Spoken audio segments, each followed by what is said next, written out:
to my lords, No that I problem. again don't want to repeat to. Yes, madam. Union has also filed a substantive SLP, that's item 44.1. What's your? My lords, we've given we prepared written submissions on What's your grievance? My lords, the grievance is, my lords, that without making us a party, our decision has been, and without a challenge to our decision has been interfered with. And the finding today is that NCT is not bound by the directions that central government gives to NCT. The NCT derives its power. The NCT is the authority made by a notification of the central government that they are the authority who are going to be deciding this.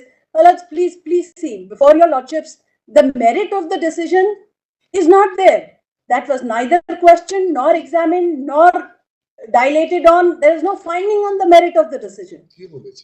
What is decided by way of the impugned order is that there is no power. And please see, if I can show to your lordships the conclusion. You can spin the field if you want to come to the merit of the decision. No problem. Well, because then everything is against you. Well, my respectful submission is I am in an SLP against an impugned order passed by the High Court. And please see what are the conclusions. Possibly your only point would be that your decision, your power has been commented upon without making. Well, it's not just commented upon. If my lords, the central government, if it is said that NCT is not bound by the directions that central government gives to NCT, that is going to create a plethora of problems. That is going to. That's the only point you can. Yes. So, my lords, I want to show to your lordships the final directions that came to be passed. That is being said because in Right to Education Act there is no such provision. In NCTE Act there is a provision. Normally, in every act where such an authority is created, there is a provision. And in case there is a confusion, in case there is a date, final say will be of that. Even if it is not there, you can still argue on that, but then. My lords, I am going to borrow the submissions that my learned colleague has made in entirety. Yes. On the scope of the two acts also. In our respectful submission also, my lords, there is no dichotomy in these two acts. It is not like the two acts are at variance with one another and they need to be harmonized. The 2009 Act operates on a different plane and the 1993 Act operates on a different plane. It cannot be said that the 1993 Act is at variance with, because otherwise your lordships will see 2009 Act does not prescribe qualification. And my lords, your lordships were putting that question of appropriate government also. Your lordships will see, my lords, that appropriate government is defined in section 2A in the 2009 Act. And the entire scheme of the Act, it refers to appropriate government. So wherever it wants the appropriate government to have the final call on a particular issue, that is how it is. But section 23 only talks about central government. Would your lordships kindly have section 23 again with me, my lords? You're absolutely correct. So section 23 leaves no manner of doubt that it is for appropriate government or who. Section 23, the power is only to be exercised by the academic authority, NCT, authorized by central government. It does not deal with any appropriate government here, my lords. Therefore, that issue may not arise here. My lords, I wanted to show to your lordships, kindly see the conclusions, the final directions that the High Court, my lords, gives in para 49, my lords. That's the summary of the conclusions. And my lords, we are here by way of a permission to file SLP because we were not a party there. We were. Has the permission been given? You were a party. Yeah. Please summarize this. Yes, your lordships have para 49, my lords.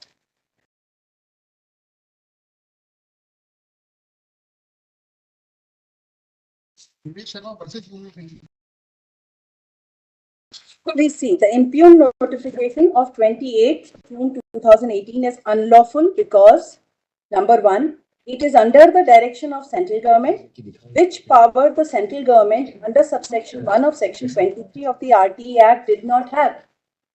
And it is not in exercise of power of the central government under subsection 2 of section 23 of the RTE Act, relaxing the eligibility criteria prescribed by NCT, nor there has been any exercise for ascertaining existence of conditions precedent for exercising such powers. The petitioner have no locus to challenge the petitioners have locus to challenge the notification merely because an additional qualification is recognized as one of the eligibility criteria. Petitioners cannot be prevented from challenging it. Now, please see, accepting a candidate with B.Ed degree as eligible for appointment and thereafter subjecting him to complete the bridge course within 2 years of appointment is in the nature of relaxing of existing eligibility criteria, which the central government could have done only within subsection 2 of section 23 of the subject.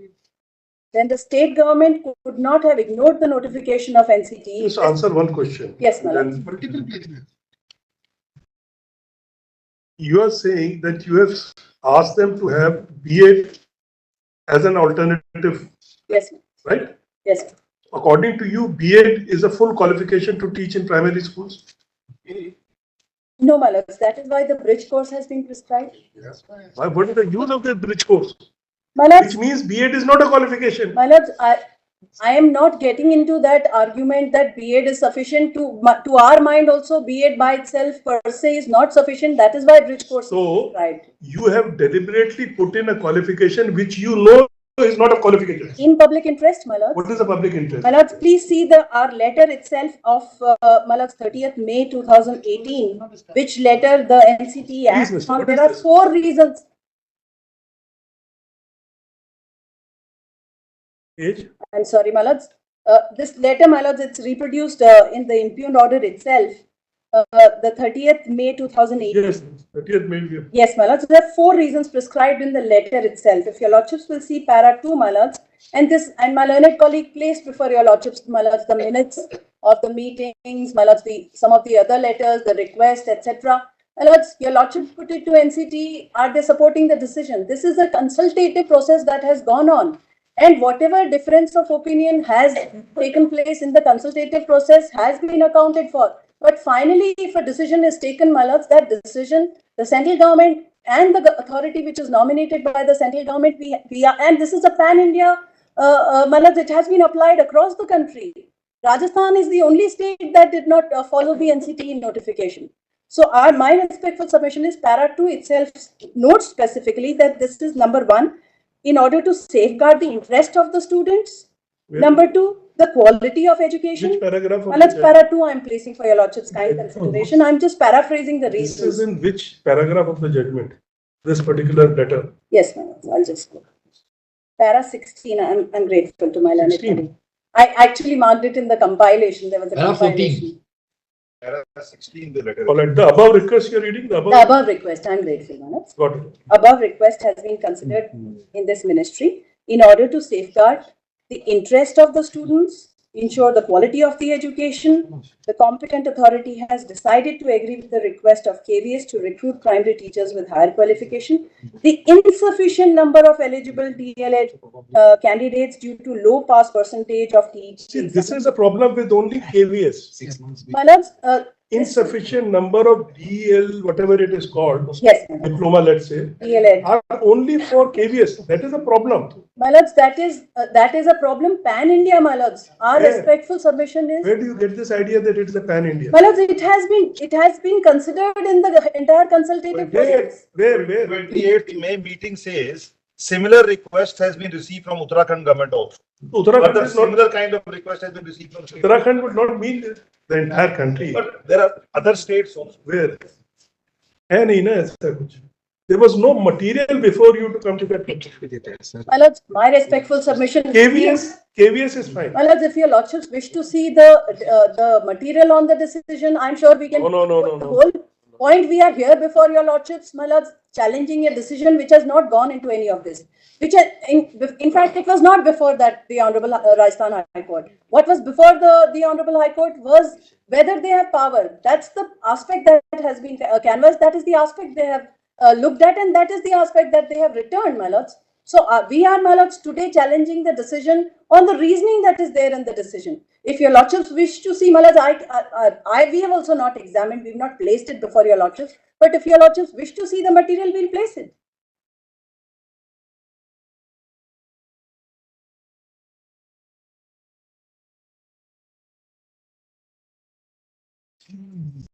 In our SLP, Filed application for permission.